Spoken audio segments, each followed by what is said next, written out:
Hi, this is Mo from Pawl-Frederico Photography. I'm going to do a video on the review of the Z8.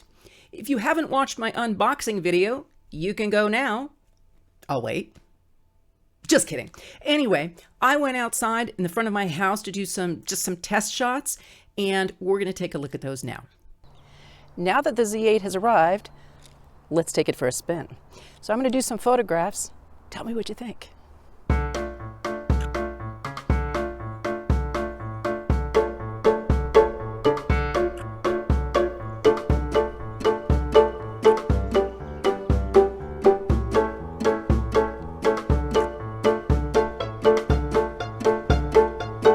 This really came out well. I really like this camera so far.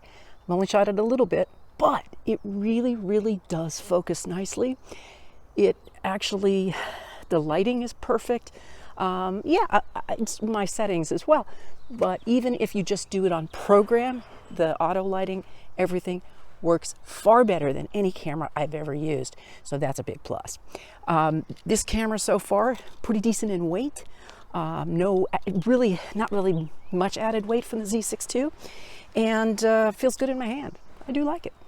I've imported the photos into Lightroom. Let's check it out, see how it did. Let's go ahead and look at the first one. Actually, let's go ahead and do a loop view.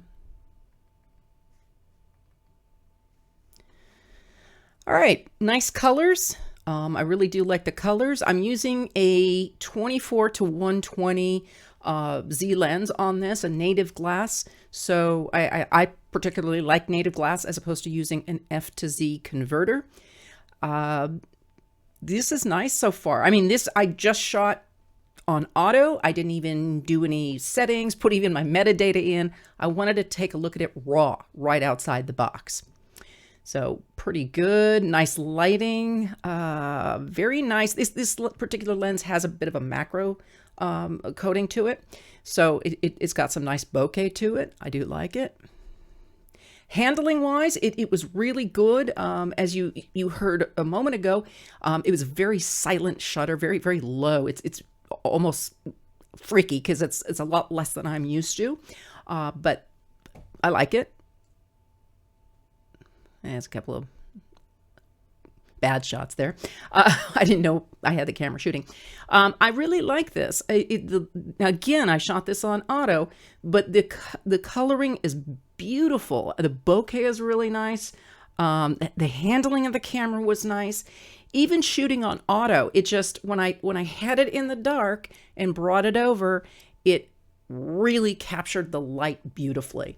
It auto lit it, and I can't complain. I think it was really incredible. This is not a camera, of course, that the first time person is going to want to buy. It's on the pricey side. It's $4,000 body only. So this is something for somebody that is really very much into photography, because you're going to make an investment.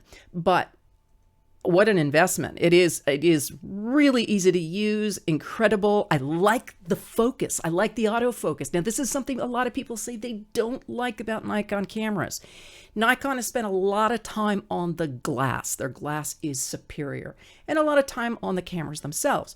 However, they have been criticized for not having the best autofocus. Now, I'm going to tell you, the Z8 captures it. It really has good autofocus. It has subject tracking. I haven't done it yet. Haven't taken it into the field where I go. I will be doing that in August, as I will be going to Borneo, and I'll be showing you that stuff. Now, for just what I've done here, the autofocus was incredible. So again, nothing moving here. There's not a lot of, there's not a lot of movement, but really great coloring. Ease of use. I think, the controls are basically in the same place. There's a couple of, added things which are nice. Yeah, I really like it. It focused really well. Just some flowers and this little guy in my garden. Just for, a beginning test shots, I really like it. I think it does well. And, yeah, I can't wait to take it out in the field. It is, again, a little heavier, but that's okay. I only use this with a harness. I don't use the Nikon strap because it kills your neck. So I use this with my cotton carrier harness, which you can actually buy through my website at fredericophotography.com. Let's talk stats. Again, this is a beast. Now, it's got an X-Speed 7 image processor, which is the newest out there. Electronics shutter only. I know some people really like the physical shutter, but it's not a problem. If you like the sound of the shutter, it's got an artificial sound. You can also make it silent as normal. Now I'm going to show you the frames per second on this little baby. One of the things they did that I really like is put this control right here. Now I've got it to high, which is 20 frames per second, and I'm going to let you hear it. Yeah. Now I'm going to do one more little change here, and I'm going to put it on the high-speed frame capture of 120. I know you're thinking, really? 120 frames per second? It does it. Bear in mind that it only does it in JPEG normal small format, and 11 megapixels. But 11 megapixels, that's crazy. That's perfectly fine. The camera itself is 45 megapixels when shooting normal on, single shot, medium or high speed. But 11 pixels is fine. The Z6 II was 10 megapixels. So it really isn't going to harm it. So this is on the 120. Insane. I probably will never use that because I really do like to shoot in RAW so that I can bring in the data with lossless compression and get that into Lightroom so I can make any little adjustments, fine-tuning adjustments I need to do. The ISO is from 64 all the way up to 25,600. It's got a real live viewfinder, which is what I love about mirrorless cameras. I went into mirrorless cameras kicking and screaming, but what I like is the live viewfinder. So I can make adjustments to my shot because I do shoot in manual while I'm looking in the viewfinder. And I really, really like that. It's got subject detection for 9 different subject styles and subject types. 3D tracking. The tracking seems to work very, very well. It also does incredible video. I'm not a videographer, so I'm not really going to go into the stats on that, but do look that up. We've got also 12-bit RAW, which is great. Lossless compression. I'm sorry, not in compression. Total pixels are 52 million plus, but an effective 45 megapixels. Image sizes, it's got, the regular full frame. You can also do crop sensor if you want. And you can use actually the one thing I really like is the CFX Express or XQD card. Very, very handy. Another couple of things I really like about this camera is, first of all, its weather resilience. Really robust on performing in cold weather, hot weather. As you know, I travel to places like Antarctica and the Arctic, as well as remote jungles. So for me, that is critical. Now, this has an excellent drip and dust resistance down to -10 Celsius, which is about 14 degrees Fahrenheit. That's huge.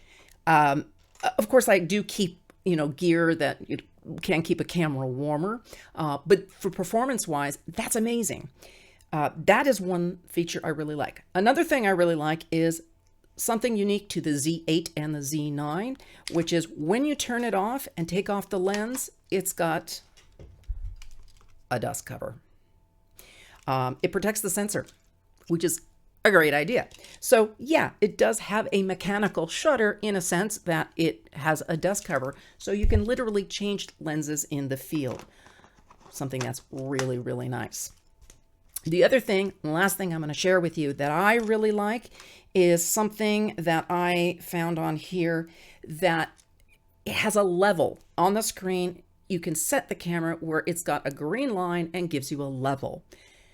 Personally, I really like that because there are times when I have to, after the process and post-processing, level out my photographs. Well, that is going to happen still sometimes, but with that level in here, it's a lot easier to do when shooting right from the camera.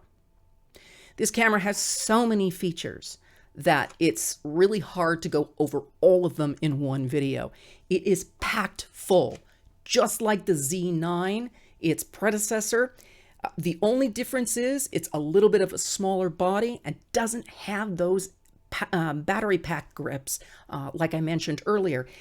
This camera is great for the field. Cannot wait to take it out. See you next time.